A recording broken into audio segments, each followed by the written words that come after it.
Brandon Lewis was a successful businessman whose annual income was well into the seven figures. By the age of 33, he had everything that many of his peers could only dream of: a two-story house in an affluent neighborhood, an expensive car, and a country cottage overlooking a lake. The only problem for Brandon was his family, or rather the fact that he didn't have one.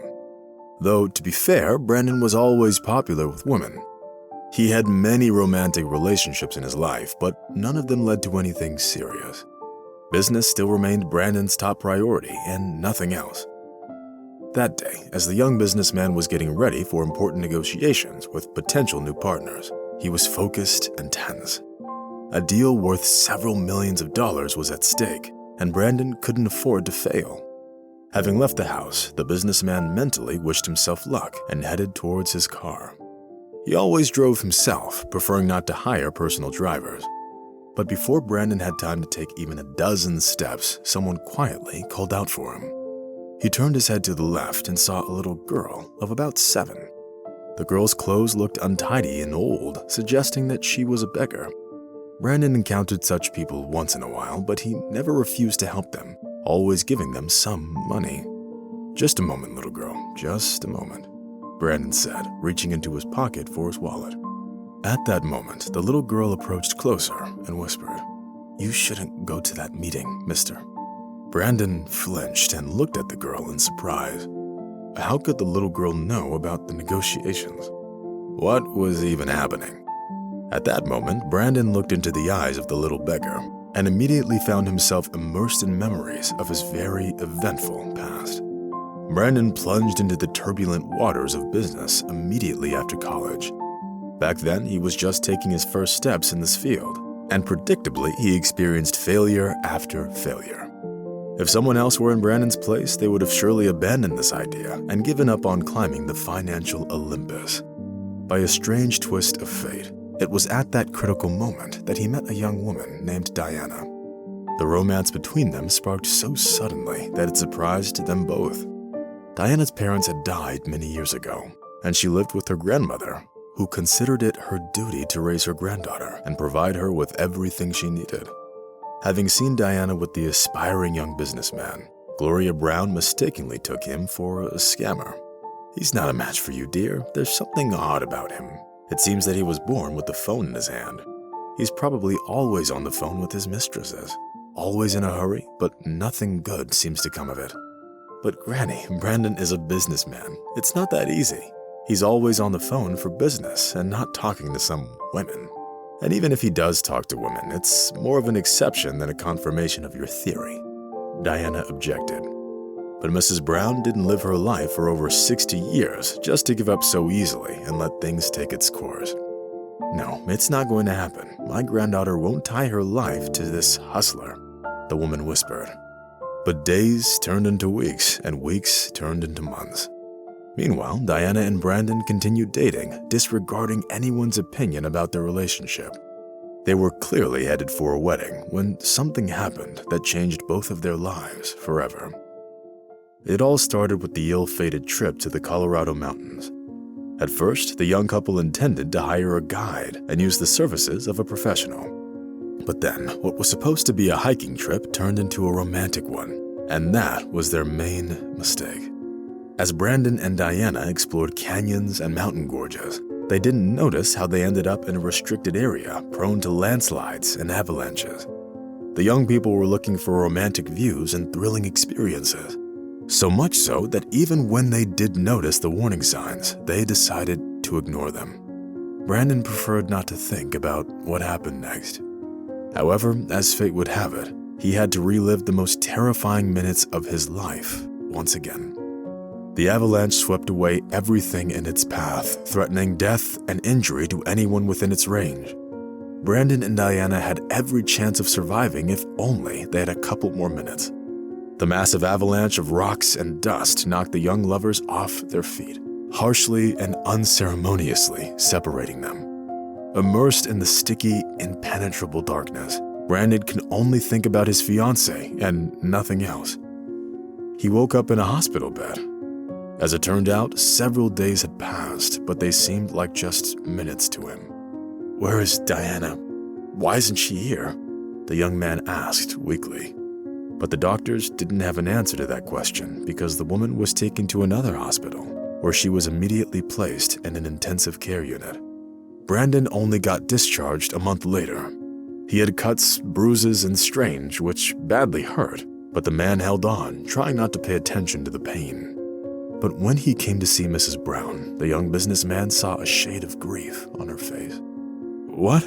Why are you wearing mourning clothes? Where's Diana? What happened to her?" Brandon burst out in a cry. But Gloria Brown held his gaze, although she was very afraid of this conversation and even rehearsed it beforehand. "Diana is dead, and it's all your fault.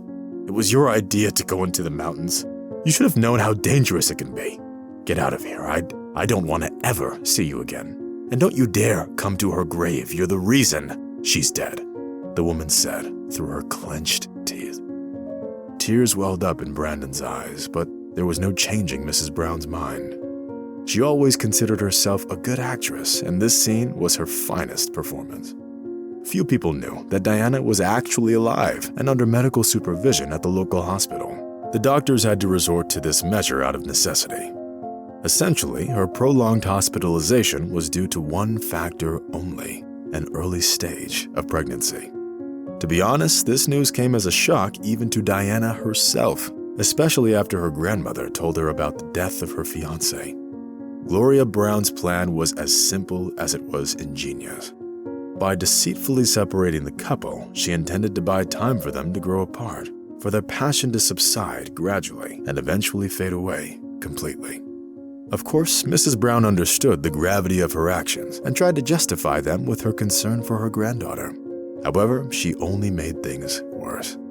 After being discharged from the hospital, Diana couldn't live in her grandmother's house anymore and moved to another part of the city to try to forget everything and heal her emotional wounds. Meanwhile, Brandon devoted all of his efforts to developing his business and pursuing his career. Basically, he tried to cope with his depression through hard work, and it paid off eventually. Brandon had to go through a lot before he achieved success. Inadvertently, Mrs. Brown helped Brandon shape his character and pushed him towards the right path. At the same time, Diana tried to live her life as best she could, but being pregnant and broke, she was having a very hard time.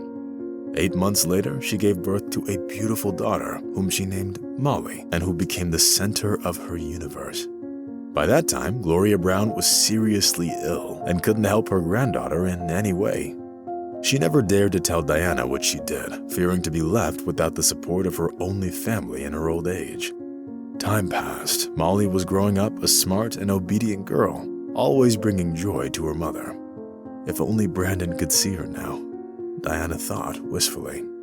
Gloria Brown eventually ended up in the hospital with a heart attack. Despite the doctor's best efforts, she passed away a week before her 70th birthday.